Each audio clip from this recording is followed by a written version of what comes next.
start by thanking our organizers for such a fantastic event, bringing together all these presenters that we have been listening to yesterday, and also looking forward to all the presentations, all the sessions today and tomorrow. In this session, we have 3 presenters. Let me just give you the overview of the session. First, we will hear from Feyzullah Gündoğdu on UITP and UITP's recent studies. Then we will move on to Michael Pellot, and he will tell us about Barcelona's transport policies, projects for sustainable mobility.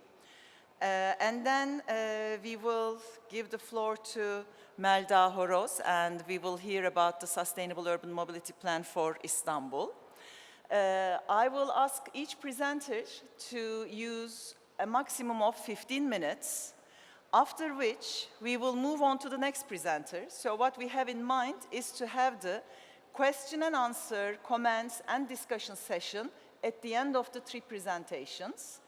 And without any delay, I want to start our presentations, and I will also show you a little warning when there's 2 minutes left in your presentations, if you don't mind. Thank you very much.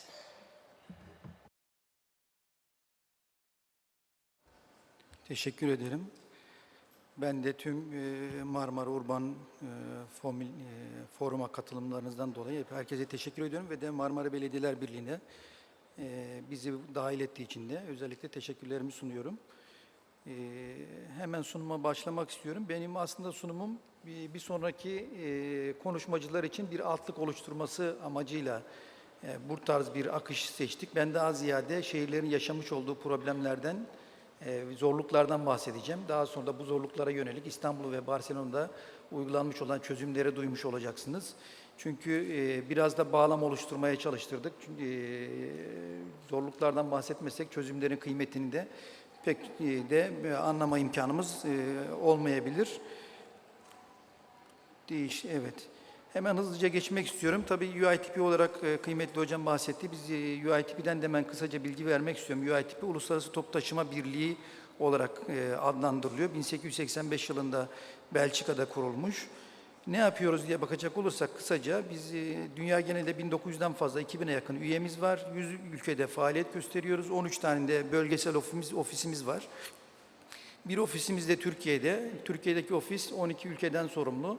Ben de UITP İstanbul'daki Avrasya Ofisi'nin başkanı olarak görevimi devam ediyorum. Genel olarak yaptığımız şey toplu taşımanın etkinliğini ve yaygınlığını arttırmak, toplu taşımanın savunuculuğunu yapmak, toplu taşımaya ve ulaşım sistemlerine yönelik bilgi üretmek. Aynı zamanda bu tarz aktivitelerle toplu taşımanın bütün paydaşlarını bir araya getirip bir sinerji oluşturmak, fikir alışverişine, bilgi alışverişine imkan sağlamak.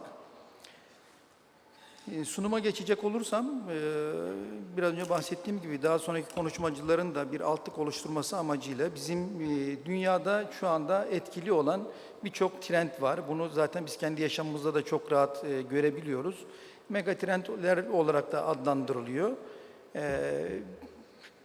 Daha sonraki konuşmacılara da bir altyapı, bir arka plan oluşturması amacıyla hemen bu trendlerden bahsedecek olursak, bir kentleşme var. Hızlı bir kentleşme var megatrendler olarak. Şu anda nüfusun %50'si civarı dünya genelinde şehirlerde yaşıyor ama bu 2050 yıllarına geldiğim zaman %70'lerin üzerine çıkacak.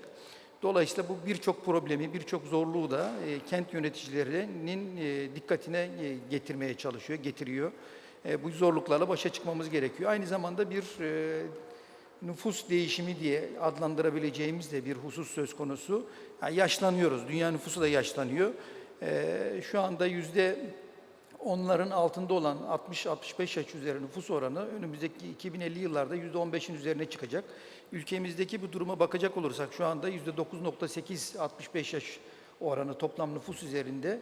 Fakat 2050 yılına geldiği zaman %20'lerin üzerine çıkacağı da TÜİK'in yapmış olduğu araştırmalardan çok rahat görebiliyoruz. Küreselleşme bir başka trend olarak karşımıza çıkıyor. Bu da güçler değişimi, eşitsizliklerin ortaya çıkması gibi birçok konuyu bunun altında değerlendirebiliriz.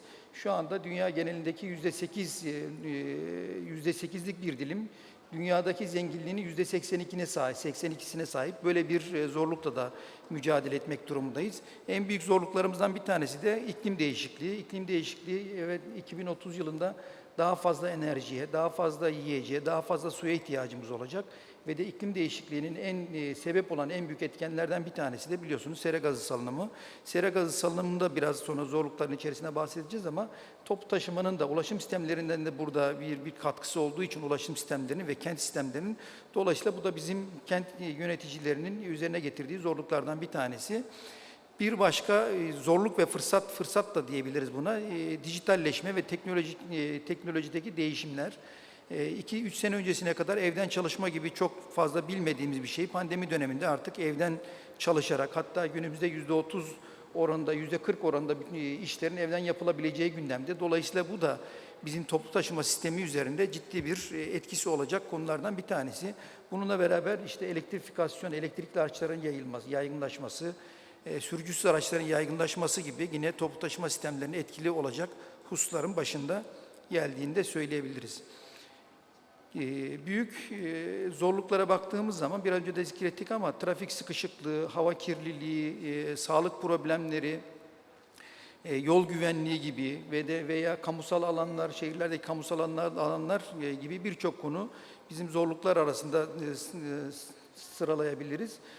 Bunların temel sebebine baktığımız zaman yani 1950'li yıllardan bu yana şehirlerimiz araç odaklı planlandığını görüyoruz. Yaya odaklı veya insan odaklıdan ziyade daha araç odaklı planlanması neticesi bu zorluklarda karşımıza çıkıyor. Önümüzdeki dönemde bu zorluklara baş etmek için şehirlerin artık insan odaklı, sürdürülebilir ulaşım araçları odaklı planlamaya yönelmesi gerektiği de açık. Bu aynı zamanda bir kazan-kazan durumu ortaya çıkarıyor ki insan odaklı tasarımlar, yani aracı bir yandan biraz devre dışı bırakmak, insan odaklı tasarımları ön plana çıkartmak, daha fazla kamusal alanların insanlara bırakılması gibi şehirde böyle ciddi oranda yaşam kalitesini arttıracak belki sonuçlar da doğuracaktır. Zorluklardan biraz önce bahsettik ama kentleşme tarafına tekrar bakacak olursak, kentleşmeden bahsettik, biraz bilgi verdik. Ama kentleşme ve mobilite ilişkisine bakacak olursak 2050 yılında 2,6 kat mobilitenin artacağı öngörülüyor. Bu 2017-18 yıllarında yapılmış bir araştırmanın sonucu. UITP de bu araştırmanın bir parçasıydı. Dolayısıyla bu neler getirecek bize? Daha çok yol ihtiyacı ortaya çıkacak, daha çok araç ihtiyacı ortaya çıkacak. Ve de bununla beraber trafik sıkışıklığı, hava kirliliği gibi birçok yan etkileri de bizim başa çıkmamız gereken zorluklardan bir tanesi. Afrika ülkelerinde 41 tane yeni megakent oluşacağı öngörülüyor. Şu anda büyük kent olarak adlandırabileceğimiz kentler megakent. Bu da megakentlerin bir sürü problemini de bu Afrika şehirleri yakın zamanda yaşamaya başlayacağını öngörebiliriz. Burada mesela önerebileceğimiz şeyler hızlı gelişen kentler, entegre bir toplu taşıma sistemine yoğunlaşmalı. Fakat işte daralan kentlerde bir kavram var. Kentler bu tür kentlerde daha yoğun nüfus yoğunluğunun kent merkezine toplandığı alanlar diyebiliriz. Bunlar da daha farklı, daha sürdürülebilir ulaşım modlarına odaklanmaları gerekiyor.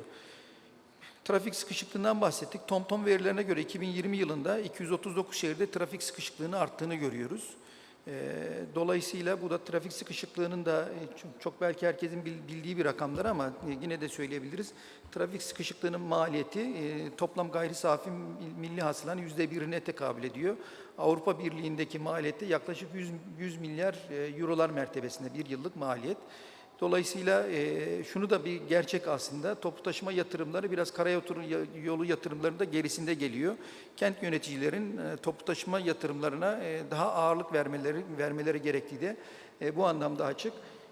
TomTom verilerine göre yine bakacak olursanız Londra'da neredeyse ne diyelim, ortalama seyahat hızı 14 kilometrelere düşmüş vaziyette. Bu İstanbul'da belki Melda Hanım ve buradaki İstanbul'daki arkadaşlar daha net bilgi verebilirler ama 24 kilometre olarak gözüküyor. Neredeyse toplu taşıma işletme hızı seviyelerine gelmiş. Londra'da çok daha altında ama İstanbul'da toplu taşımanın ortalama işletme hızları seviyesine gelmiş. Bu ne demek? Toplu taşımayla gitseniz de aynı saatte, kendi özel aracınızla gitseniz de aynı saatlerde varacağınız yerlere varabilirsiniz manasına geliyor. Birçok şehirde toplu taşımayı kullanmak daha avantajlı seyahat süreleri açısından. İklim değişikliği tarafına bakacak olursak, iklim değişikliğine temel neden olanlar işte endüstrileşme, işte ne bileyim tarım, şehirleşme gibi birçok faktörü burada sıralayabiliriz ama ulaşım tarafına bakacak olursak ulaşım sistemleri petrol kaynaklarının %70'i %60'lık ulaşım sistemlerinde kullanılıyor ve de en büyük ne diyelim petrol tüketicisi. Dolayısıyla buradan da karbondioksit salınımına geçecek olursak birçok kent dünya genelindeki ortalama %20'lerin üzerinde olarak söyleniyor. Fakat 2040'lara geldiğimiz zaman, 2030'lara geldiğimiz zaman bu karbondioksit salımı, ulaşım sistemlerinden kaynaklanan karbondioksit salımı %40'lara çıkacağı da öngörülüyor. Şu anda mesela ülkemizdeki rakam, Çevre ve İklim Değişikliği Bakanlığı'nın yayınlamış olduğu bir rakamda %17'ler mertebesinde. Bu şu demek de değil, yani 17 biz iyi bir noktadayız, Avrupa'dan iyiyiz değil, bizdeki ulaşım sistemlerinin çok yaygınlaşmadığından bizim elimizdeki rakamlar düşük. Tabii Paris İklim Değişikliği Anlaşması'na da değinmeden geçmemek lazım. Eğer biz küresel sıcaklığı 1,5 derecenin altında tutacak olursak, tutmamız gerekiyorsa ki taahhütte bulunduk, dünyada birçok ülkede bu taahhütte bulundu. Sera gazı salımlarını her yıl %7,6 oranında azaltmamız gerekiyor. Bu da tabii ulaşım tarafının etkilerini de siz çok rahat bir şekilde hayal edebilirsiniz. Yani biraz önce bahsettik şeyden, petrol tüketiminin yoğun olarak ulaşım sistemlerinde kullanıldığı figürleri görüyorsunuz. Fakat burada bir paradigma değişikliğine ihtiyaç olduğu görülüyor. Yani paradigma değişikliği derken şu anda günümüzde biraz önce trend olarak da bahsettik. Elektrikli araçlara geçiş.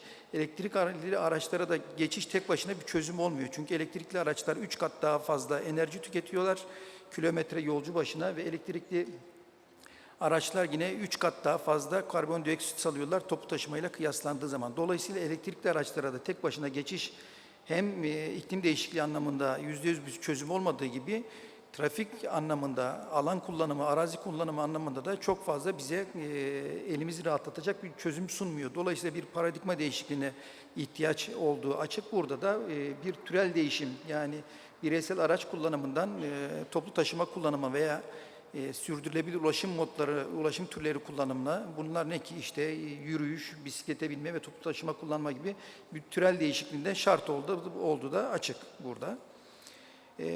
Güvenlik, emniyet tarafına gelecek olursak yılda 1,3 milyon kişiyi biz trafik kazalarında kaybediyoruz dünya genelinde. 50 milyondan fazla kişi de yaralanıyor ve de bunların ülkelere maliyeti yaklaşık 1,3 milyar dolar civarında.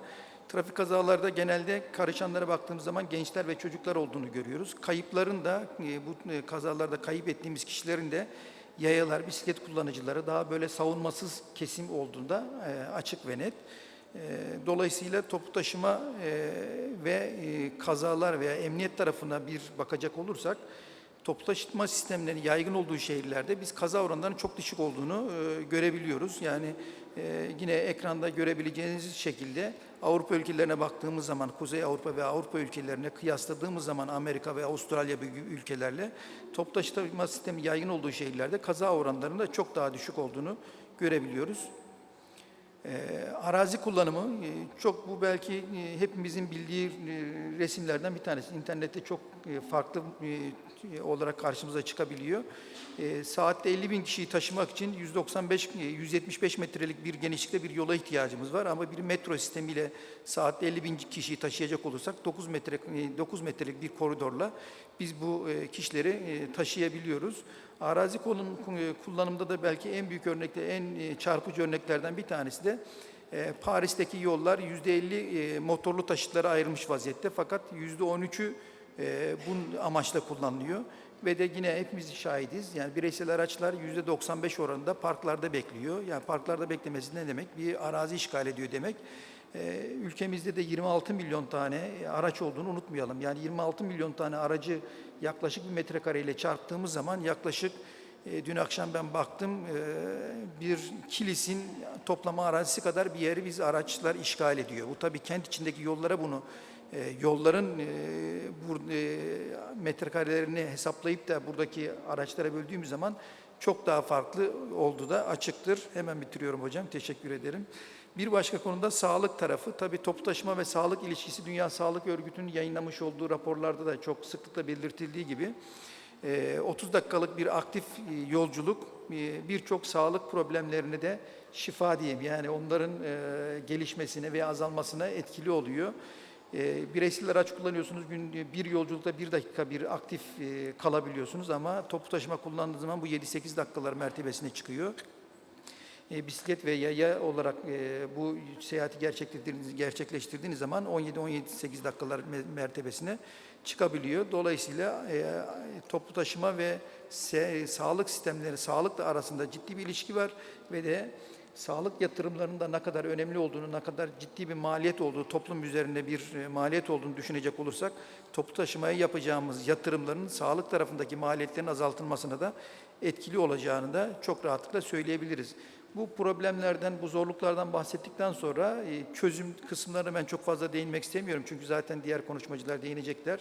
Sürdürülebilir ulaşım, yani yapmamız gereken kentlerimizi toplu taşıma odaklı, toplu taşımaya etrafında planlamak ve de cadde, sokak yönetimini ve yolları optimize etmek, daha sonra da daha yenilikçi ulaşım çözümleriyle, daha toplu taşımaya insanları cezbedecek çözümlerle, toplu taşımanın kalitesini, konforunu arttırarak, entegre ederek, daha çok türlü multimodal çözüm sunarak, ilk kilometre, son kilometre problemlerini çözerek, insanları toplu taşımaya çekerek sürdürülebilir bir ulaşım sistemi kurarak bu zorlukların üstesinden gelebileceğimizi çok rahatlıkla söyleyebiliriz.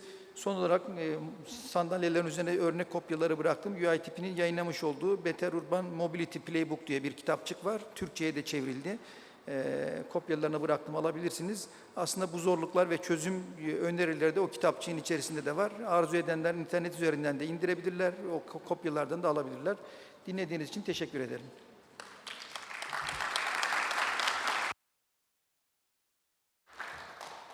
Feyzullah Bey çok teşekkür ediyoruz. Çok güzel bir çerçeve oluşturdu gerçekten bugünkü oturum ve tartışmalarımız için. Yeni gelen dinleyicilerimiz varsa hemen bilgi vereyim. En sonda soru, cevap ve tartışma kısmını planladık. Dolayısıyla 3 konuşmayı ard arda dinledikten sonra sizlere sorularınız, yorumlarınız için söz vermeyi planlıyoruz.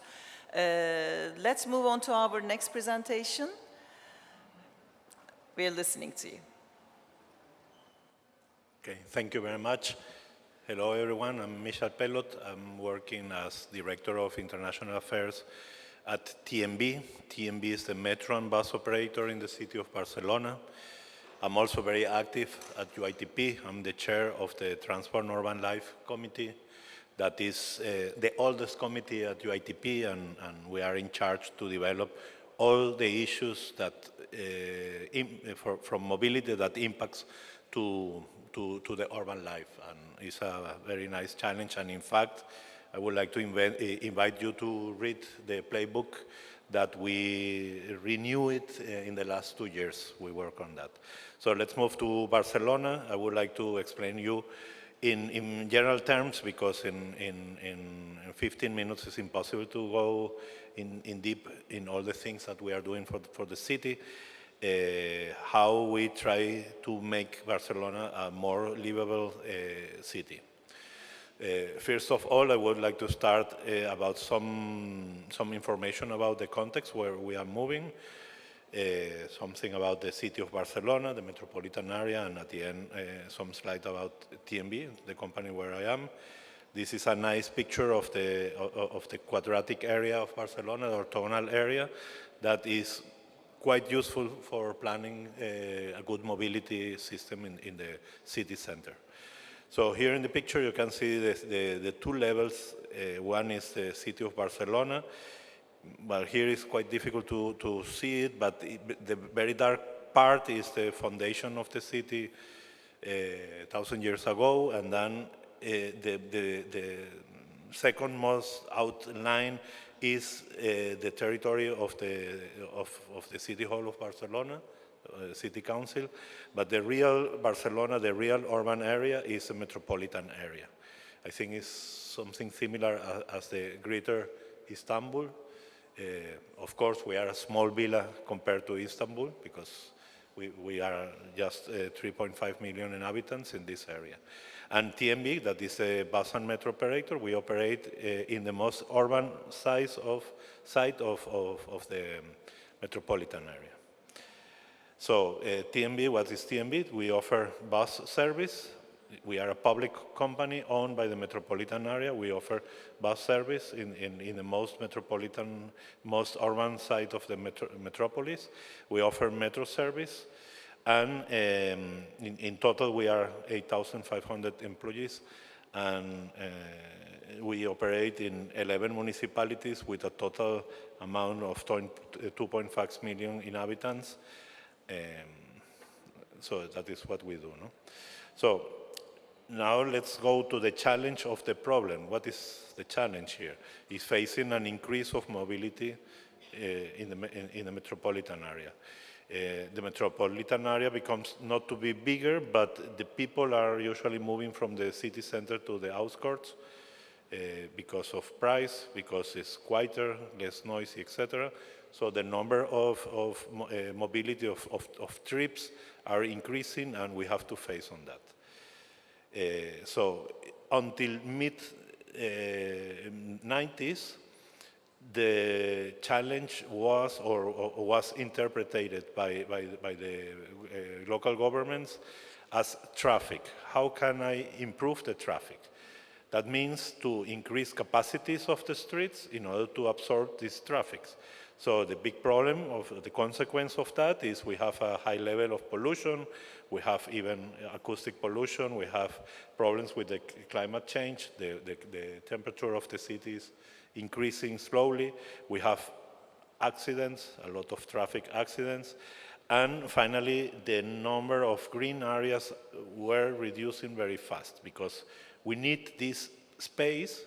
The scarcity of space that Feyzullah mentioned before happens in everywhere, so we were reducing green space to put cars there. So in the middle of the 90s, we started to work in another concept. It's not the traffic concept, it's the mobility concept. How can improve the mobility? And the answer is maybe I don't need a private car to solve the mobility. So what we did is to reprogram the focus and trying to increase green areas, to make the roads quieter, to let's say, punish the use of private car, put in green and blue zones in the city. That means you have to pay if you want to park in the streets. But all these issues against the private car, they have to be accompanied with the increasing of alternative solutions, like bicycling, cycling, public transport solutions, improving the way that I can walk from one side to another, and so on. Okay, so here, how we achieve that, or how we are trying to achieve that, because the project is not finished. I think it's a project that it will be never finished. We need a strategic plan. In the case of Barcelona, we have two strategic plans, one in the metropolitan area and the other one in the city of Barcelona. Is what we call the PMU or PMMU in the case of the metropolitan area. And this plan is rewritten or updated every 5 years. And in the plan is included all the actions that we have to do in order to reach this solution. In the case of Barcelona, for example, but it's very, very close to the other one, the main action lines is to organize better the mobility in the city, increase the bus service, to develop bike lines in the city, some infrastructure to increase active mobility, etc. No? And then to punish the use of private cars. No? So nowadays, we have around 2 million trips per day in the metropolitan area. That is, for us, for a 2.5 million metropolis, is good enough. And here the interesting issue is more than a half is doing by foot or by active mobility. That means bike, walking, etc. Around a little bit more than one quarter is done by private car and more than 20% by public transport. And what we want is to change this tendency. Here, with the pandemic, what we saw is an opportunity to develop new tactical strategies in the city to increase walking areas with the excuse of the pandemic. Of course, pandemic was very, very bad. COVID was very bad for everyone.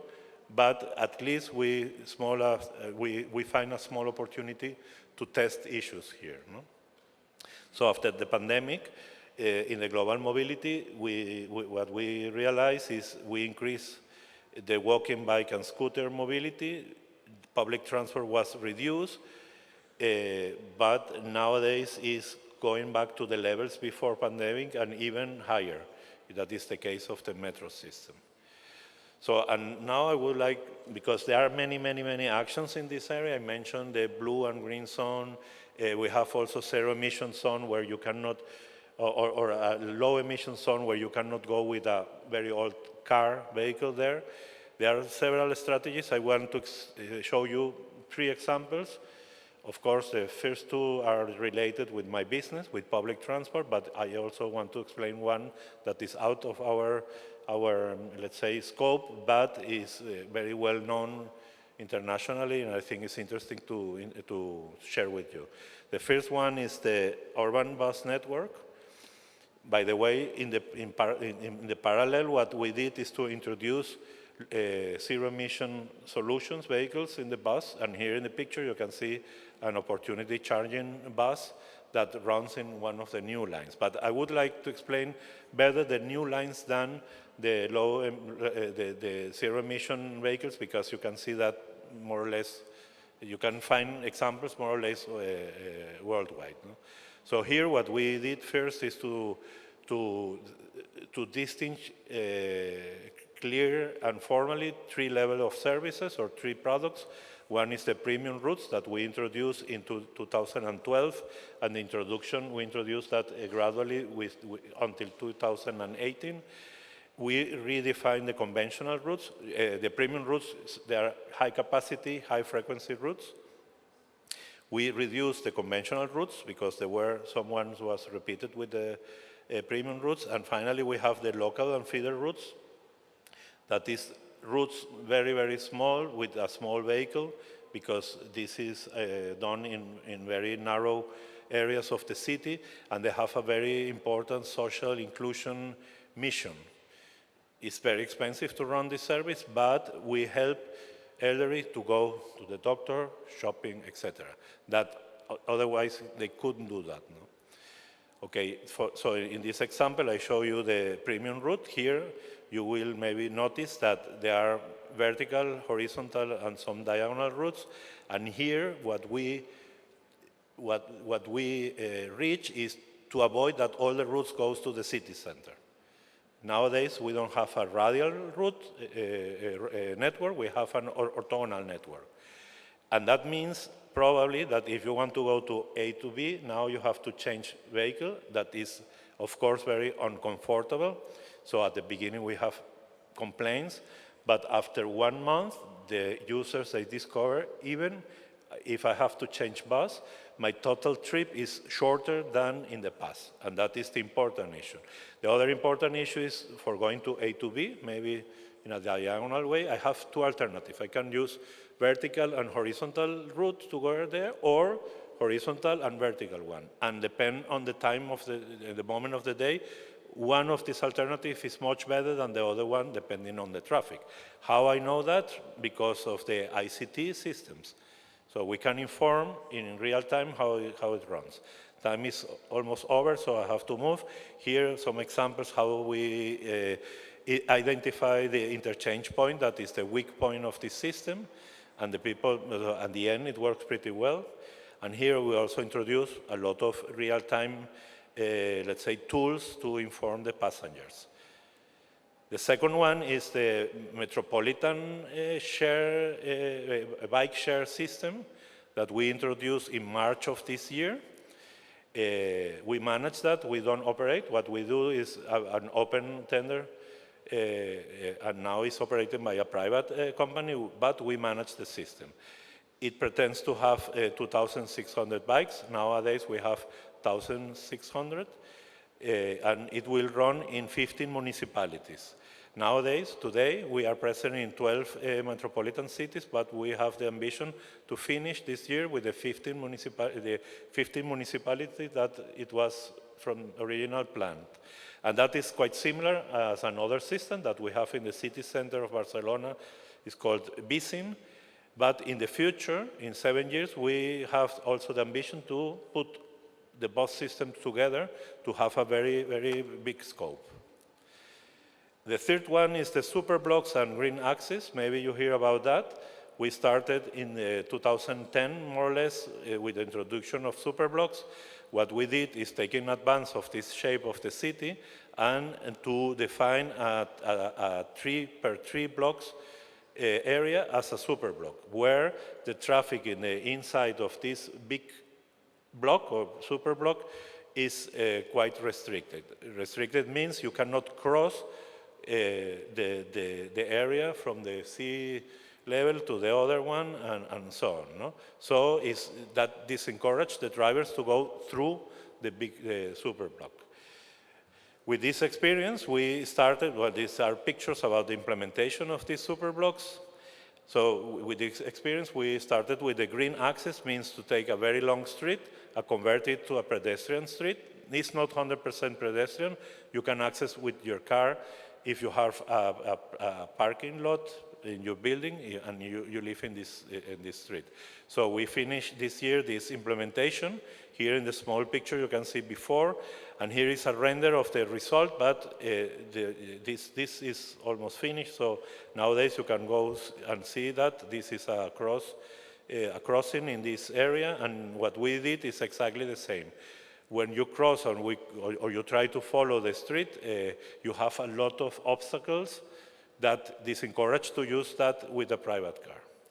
Okay, some pictures. So to wrap up, I have 30 seconds. The objective here is to improve health, to be more sustainable, to be more efficient with the help of information systems, but also very, very important, the equity between citizenship. You know? We try to improve or to reach some equality between social, let's say, issues into the citizens of the metropolitan area. So my last 5 seconds is to say thank you very much, and a pleasure to be here.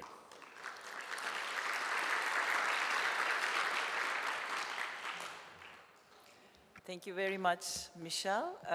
With the 3 examples, you have underlined exactly the importance of public transport, cycling, and also creating walkable, safe urban environments or public spaces. Thank you very much. Without delay, I want to move on to our third presenter, and then we will get the questions and answers session. The floor is yours. Teşekkür ederim. Herkese merhaba. Öncelikle burada bizi bir araya getirdiği için organizasyonda emeği geçen herkese ve siz katılımcılara çok teşekkür ediyorum. Bizler İstanbul Büyükşehir Belediyesi Ulaşım Daire Başkanlığı altında İstanbul Sürdürülebilir Kentsel Hareketlilik Planı ve uygulamaları ile ilgili neler yapıyoruz? Kısaca bahsetmek istiyorum. Öncelikle aslında uzun yıllardır karayoluna, demiryoluna yapılan büyük yatırımlarla ilerledi ulaşım planlama anlayışı. Bu sistem içerisinde aslında daha çok kapasite yarattıkça daha çok aracı trafiğe çekmiş olduk. Bu bizlere trafik sıkışıklığını azaltmakla ilgili bir çözüm sunmadığı gibi sera gazı emisyonlarından kaynaklı hava kirliliği, iklimle ilgili sorunlar ve aslında insanların hareketsizliğinden kaynaklı sağlık sorunlarını da beraberinde getirdi. Sonrasında biz planlama yaklaşımında yeni bir vizyonla hareket ettik ve bu süreçte de sürdürülebilir kentsel hareketlilik planlarını yaptık aslında. Bu süreçteki yaklaşımda değişim artık araçlar için olan ulaşım planlamasından insanların, kentlilerin hareketliliğini planlamak olarak şekillendi. Bizler sürdürülebilir kentsel hareketlilik planlarını daha iyi bir entegrasyon sağlamak, katılımcılık ve sürdürülebilirlik ilkeleriyle çalıştık. Bu planlar 2010 yılı başlarında aslında Avrupa Birliği'nde kavram olarak oturmuş ve sonrasında 2013 ve 2019'da Avrupa Birliği Kentsel Hareketlilik Gözlemevi ELTIS platformunda rehberleri yayınlanmış. 2019'daki rehberi baz alarak çalıştık. Yaklaşık 2,5 sene süren bir çalışma sonunda da Mart 2022 yılında İstanbul Sürdürülebilir Kentsel Hareketlilik Planımızı tamamladık. Bu çalışma Türkiye'de ve aslında dünyada nüfusu 16 milyonu geçen bir megapolde yapılan en büyük sürdürülebilir kentsel hareketlilik planı. Mart 2022'de gene Sayın Başkanımız Ekrem İmamoğlu tarafından lansmanı yapıldı. Bu bizler için, yönetimin ve herkesin sahiplenmesi için çok önemli bir konuydu. Gene Temmuz 2022'de de Avrupa Birliği ELTIS platformunda planımızın yayını geçti. Burada gördüğünüz 4 aşama aslında sürdürülebilir kentsel hareketlilik planı rehberinde tanımlanan aşamalar. Birinci aşaması paydaş katılımının tanımlanması, mevcut durum analizlerini içerir. Sonrasında senaryoları, vizyonlarımızı ve bu vizyon doğrultusunda da stratejilerimizi belirlediğimiz bir ikinci aşamamız söz konusu. Üçüncü aşamaya geldiğinde bu stratejilere uygun olarak hangi eylemleri, hangi projeleri yapmamız gerektiğinin yol haritasını veriyor plan bize. Diğer planlardan ayrılan aslında en önemli özelliği de dördüncü aşama izleme, değerleme dediğimiz süreci. Bu bize geri bildirimlerle planı devamlı güncel tutma olanağı sağlayan bir aşama. Önemli konulardan biri toplumsal kapsayıcılık, katılımcılık ve cinsiyet eşitliğiydi. Birleşmiş Milletler'in temsiliyeti düşük gruplar olarak tanımladığı 8 grup var. Biz İstanbul özelinde sosyoekonomik ve kültürel dağılım nedeniyle yeni gruplarda çalışma kapsamına ekledik ve bir İstanbul ulaşım vizyonu koyduk kendimize. Bu vizyonumuz aslında güvenli, entegre, erişebilir ve ödenebilir hareketlilik seçeneklerini sunan, insan ve çevre odaklı, yenilikçi ve kapsayıcı bir ulaşım sistemi. 9 tane ana amacı var planın. Bugün konuştuğumuz konulardan en önemlisi toplu taşımı geliştirmek ve türleri birbirine entegre etmek, aktif ulaşım türlerini geliştirmek, gene aktif ulaşım türlerini toplu taşıma sistemimiz içerisinde entegre etmek, çevresel olarak planı ön plana çıkarmak, trafik hacimlerini, sıkışıklığını azaltmak amaçlarımız arasında. Planın 3 tane ana teması var. Bunların birincisi düşük karbona geçiş. Bildiğiniz gibi aslında sera gazı salınımlarının 2019 yılı değerleriyle konuşursak %28'i ulaşım sektöründen kaynaklanıyor. Enerjiden sonra ikinci sıradayız. Bu tema altında biz ulaşımla ilgili neler yapabiliriz ki karbon salınımlarını azaltabilelim dediğimiz temamız. Düşük salım bölgeleri var, aktif ulaşım türlerinin, yayanın, bisikletin geliştirilmesiyle ilgili projeler bu tema altında. Diğer temamız kesintisiz aktarma ve entegrasyon. En önemli konumuz raylı sistemler ve raylı sistemlerin kentteki gelişimi. Sonrasında metrobüsün ve tüm toplu taşımanın karbonsuzlaşması ile ilgili projelerimizin yer aldığı 10 projelik bir paketimiz var. Son temamız da trafik tıkanıklığının azaltılması. Aslında bu tema içerisinde de yaptığımız projeler tamamen planlamada talep yönetimi dediğimiz projeler, otoparkların ve diğer politika araçlarının ücret politikalarının geliştirilmesiyle ilerlediğimiz bir paketimiz de üçüncü paketimiz. Bir web sitemiz var, sürdürülebilir kentsel hareketlilik planımız ve sonrasındaki eylem planlarımızı paylaştığımız, projelerimizi kartlarıyla açıkladığımız. Sonrasında devam ettiğimiz ve Haziran ayında da aslında başladığımız yeni bir proje, İstanbul Sürdürülebilir Kentsel Hareketlilik Planı uygulamalarının yapmak istediğimiz ve hedeflediğimiz, Ulaştırma Bakanlığı'ndan aldığımız fonla ilerlediğimiz konsorsiyumlarda GIZ Başkanlığı'nda çalıştığımız 30 aylık bir sürece giriyoruz. Bu süreçte tüm bahsettiğimiz paketlerdeki projelerin çoğunun fizibiliteleri ve tüm analizleri yapılarak artık uygulamaya son adımı atmış oluyoruz. Düşük salım bölgelerinden biraz bahsedeyim. Aslında Sürdürülebilir Kentsel Hareketlilik Planı içerisinde bize pilot bölgeler önerdi ve şu anda daha detaylı çalışacağımız pilot bölgeler. Bir tanesi Eminönü bölgesi. Tarihi Yarımada bölgesindeki hem tarihi merkezin canlandırılması hem kentsel hareketliliğin sağlanması adına özel araçla girmek isteyen kullanıcılarımıza caydırma amaçlı fiyat politikalarımızı belirliyoruz. Ama sadece bu fiyat politikaları belirlemek düşük salım bölgeleri için çok yeterli değil. Biz bunu toplu taşımayla geliştirmeliyiz. Yaya ve bisiklet mikromobilite sistemlerini tarihi yarımada içerisinde geliştirmeliyiz ve aslında özel aracı sur dışında tuttuğumuz park et devam et uygulamalarımız var. Toplu ulaşımı geliştirirken otobüs öncelikli yolların etütlerini yaptık. Bunun çalışmalarına, fizibilitelerine devam ettiğimiz bir çalışma. Yaya alanlarını, mikromobilite alanlarını tarihi yarımadada nasıl geliştirebiliriz dediğimizde park alanları ve güzergahlarla ilgili planlama çalışmalarımız mevcut.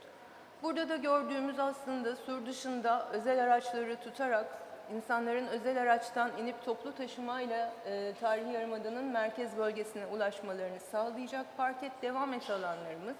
İlkini Yenikapı'da uygulamaya geçirdik. Yeni bir toplu taşıma hattı koyduk. Yenikapı'daki İspark Otoparkı'ndan toplu taşıma hattımızla kentin Kapalı Çarşı Beyazıt bölgesine kadar ulaşan bir sistem çalışıyor. Bunu yaparken yapmamız gereken diğer bir politikada aslında Eminönü bölgesindeki otoparkların yüksek ücretleriyle yönetilmesini sağlamak. Mikromobilite ve bisiklet konusuna hızlıca değinecek olursak, İstanbul'da mevcutta 455 kilometrelik bir bisiklet ağına sahibiz.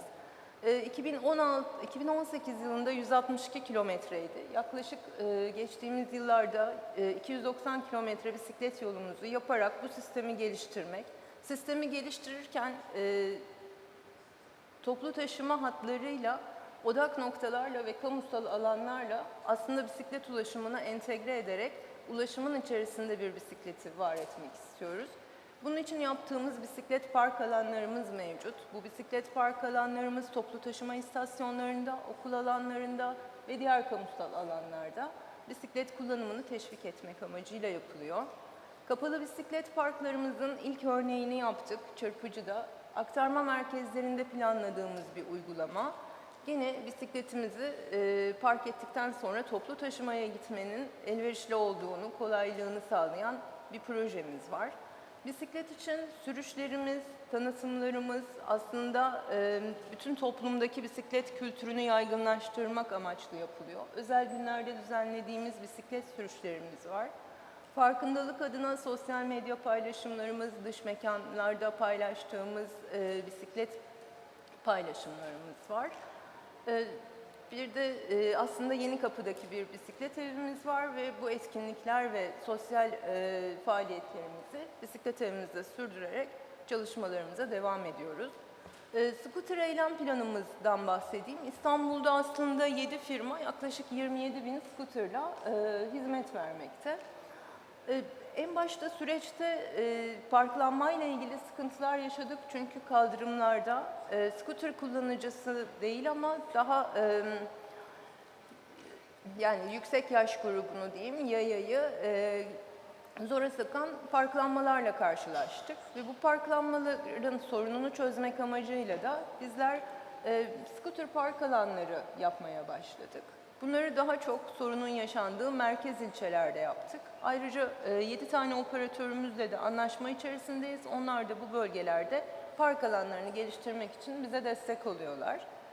Gene scooter kullanımında ne yapmaları gerektiğini hem kullanıcının hem de diğer kentlilerin diğer kentlerin farkındalığının artması amacıyla bilgilendirme kampanyalarımız var. Bunları dönem dönem aslında hem sosyal medya hem de dış mekan mecralarımızda yayınlayarak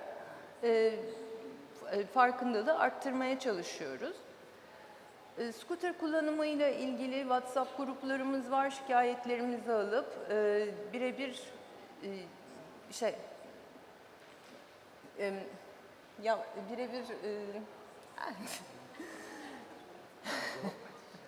birebir cevapladığımız bir sistem aslında. En son yaptığımızda merkezi bölgelerdeki scooter kullanımlarındaki hız sınırının 20 kilometre. We also try to work on the speed limit of using the scooters in the public central area so that it can be dropped down to a lower level. So what do we do about the pedestrians? So we have carried out the first pedestrian transit master plan. We have established our actions and to make sure that we have safe zones and child-friendly, children-friendly zones, and we have also carried out several different pilot projects. And while carrying out the pilot projects, we have included several different stakeholders from planning to implementation. You have to be out there in the field. And we also included our school zones. This is an example from the Büyükçekmece region, covering the area in the perimeter of the school. Because this is a school that does not involve and include the schools, and also we have tried to take a different type of decisions obstructing high-speed vehicles, high-speed traffic running around the perimeter of the school. And we have another school project for children-friendly ones, removing the parking lanes and also slowing down the traffic so that both the school children as well as the pedestrians and the caregivers to have a safer zone around the schools. And we also try to include several different projects by expanding and extending the curbs and sidewalks so that there will be a safer area to walk. And after seeing these resting zones for the pedestrians, we started in Halaskargazi Street near Şişli in 2022, and the second one has been implemented in Yıldız Posta Street in 2023, so where we have removed the car park lanes into a waiting area, a waiting zone for the pedestrians. Since we see it as a political act, we believe that it should be extended to the other regions in the city. And we have started working in a concept project. This is the first example that we have carried out in Avcılar, which is traffic slowing projects. We have run several different surveys with the residents of the local community, and we have received the pedestrian transit network suggestions, and we have received suggestions and ideas from the parking spaces and integration efforts between different types of traffic. So pedestrian, micromobility, and public transit are the major themes and major ideas that have just emerged out of the studies that we have done. Thank you very much for listening to me. Çok teşekkür ediyorum tüm konuşmacılarımıza. Ben en sonda bazı yorumlarda bulunmak, soruda yöneltmek istiyorum ama... So we will have our Q&A session. I have my own questions, which I will be leaving to the end. But before that, I would like to have yours from the floor, and you may ask your questions to three of our speakers. Yes, please.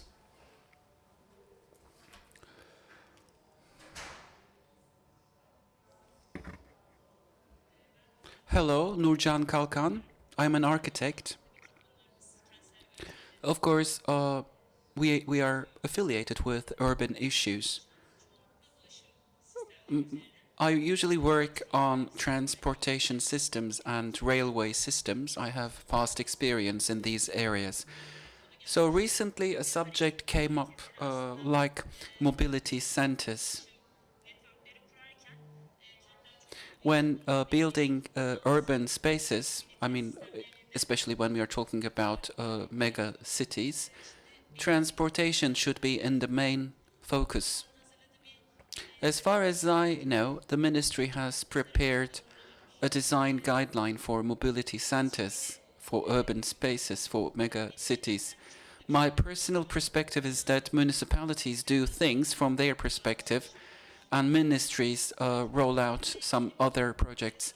It seems to me that all these work should be aligned and they need to be combined in a holistic perspective. As Melda Hanım has said, scooters, bicycles, and the management and ordering of the micro-mobility centers should be dealt with collectively. So this is what we see in the world as well.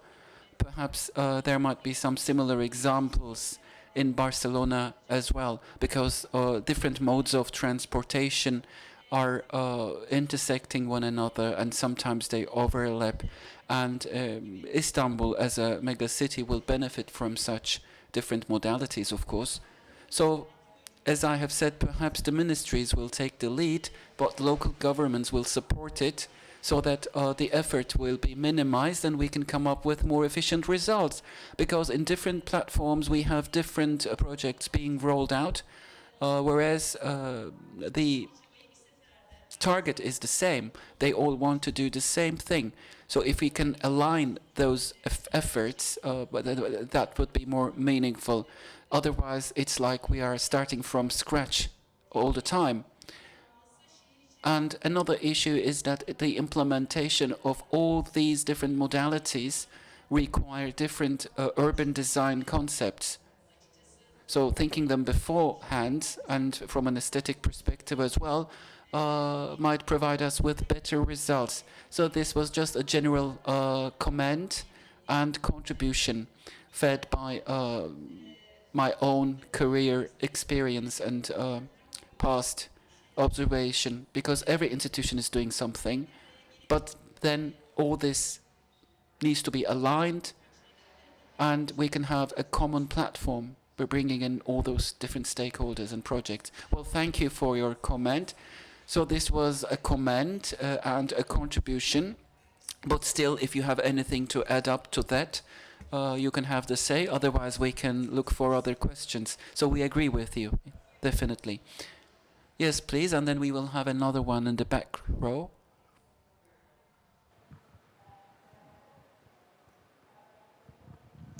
Hello, Dries Meers from Ghent, Belgium. Thank you for your presentation and for your inspiring examples, both in Barcelona and Istanbul. I was just wondering about scooters. It was confusing me a bit because we call them e-steps. But we see that, for example, in Paris, they decided to get rid of all the steps. And here I see the example of planning, making room, separate lanes for these scooters.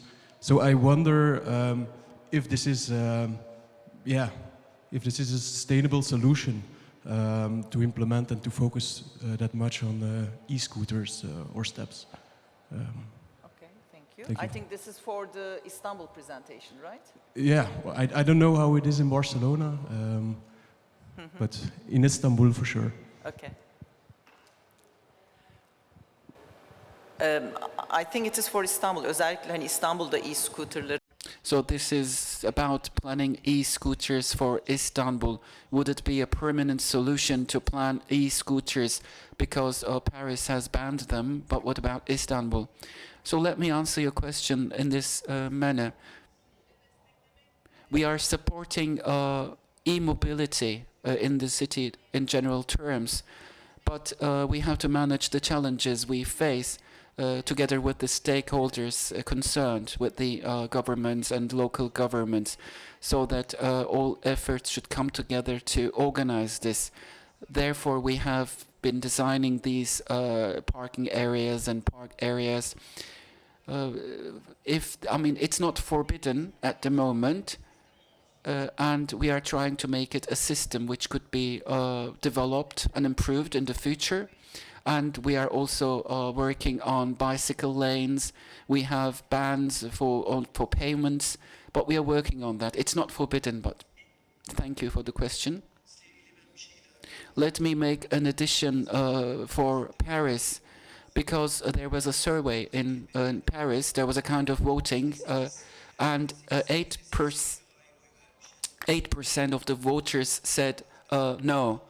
So it's not a reaction by the general public, because it was a regulation issue, but it's not I mean, it's not forbidden. It's not proper to forbid them. Yeah.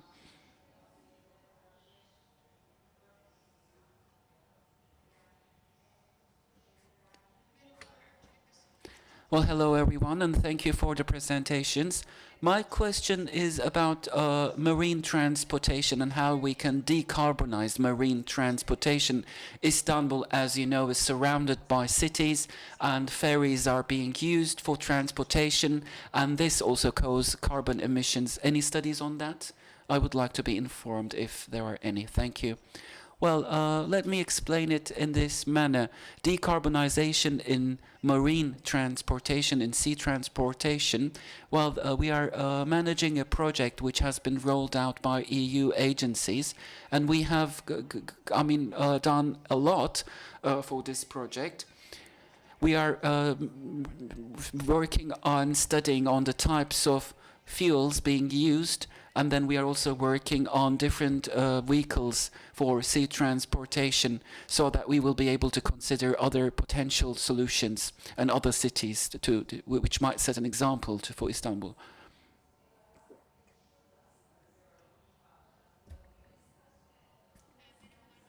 Hello, thank you for the presentations.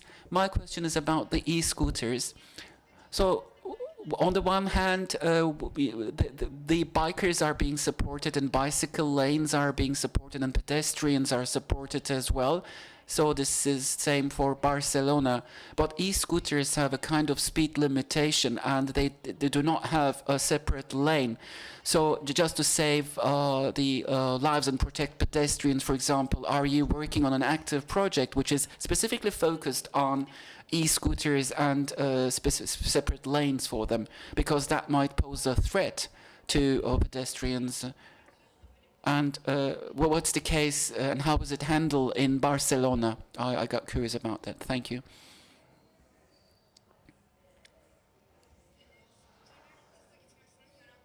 Of course, your question is about the speed of scooters because they are faster.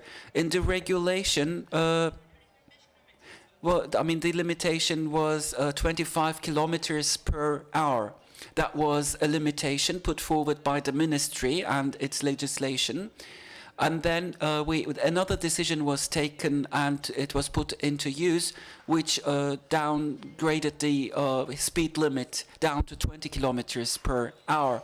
Of course, in central areas, in big cities where pedestrians are greater in number, even 20 kilometers per hour is a fast speed, and some recent studies have shown that we need to decrease that speed even further, and we have just decreased it down to 12.5 kilometers per hour. Again, this was a precaution taken for the safety of pedestrians, and we have some other studies ongoing in that direction. Okay, today the situation in Barcelona with the scooters is as follows. Share scooters, it doesn't exist because they need a concession license for that, and the city council, they don't give this license due to the problem of parking. Parking in a very dense area is very complicated. You consume public space, pedestrian space, so you can use a private scooter. That is allowed. You can go to a shop and buy a scooter and use it. But you need insurance that covers everything that can happen to the driver and the scooter and to the third party. That is mandatory. Let's say police can ask that. The rule is you go with the scooter in the same places as the bikes, so the rules are similar. So you can go with the scooters in the bike lane, you can go in the street like a bike, you cannot go in the pedestrian curb or area. And is also banned to transport scooters in public transport, because electric scooters, let's say, that almost all the scooters are electric.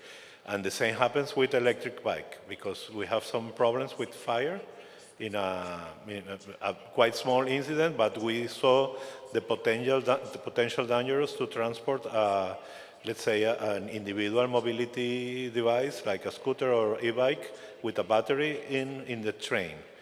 In bus, it was always banned to use a bike or a scooter, to transport a bike or a scooter. Thank you. Thank you very much. Let me wrap up with a comment and a very brief question to our presenters. Once again, I would like to thank the presentations. It provided a very comprehensive framework for us for sustainable mobility, for planning for sustainable transport. All the presenters emphasized the importance. Ben Türkçe'ye tekrar döneyim. Şimdi bir anda fark ettim. I will switch to Turkish if you don't mind. Actually, all of our speakers have also found explained the importance and the emphasis on how to improve and how important it is to provide and safe mobility for the pedestrians. And in order to intimidate,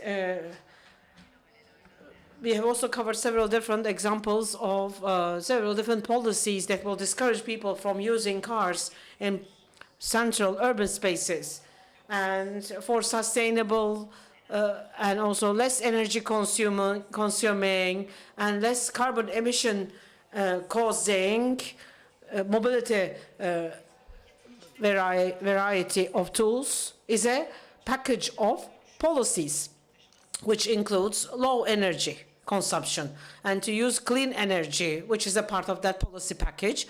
And also, most of the time, when it's first mentioned and when it's first discussed, this is something that is ignored. Social inclusion, equity, accessibility for all principle has been covered with every single presentation in this session, and I'm very happy to hear that, because it's a very important part of that policy package, because mobility without any obstacles is an important issue, and it's a part of that package too, and has to be a part of that package. And at the same time, sometimes when we are discussing sustainable transit, we're talking about traffic safety, and urban safety can be ignored, and that has also become a part of the discussions today. And I believe it's a very important and essential part of that policy package, and it was important to hear that. And the healthcare issue and health issue is an important, essential one.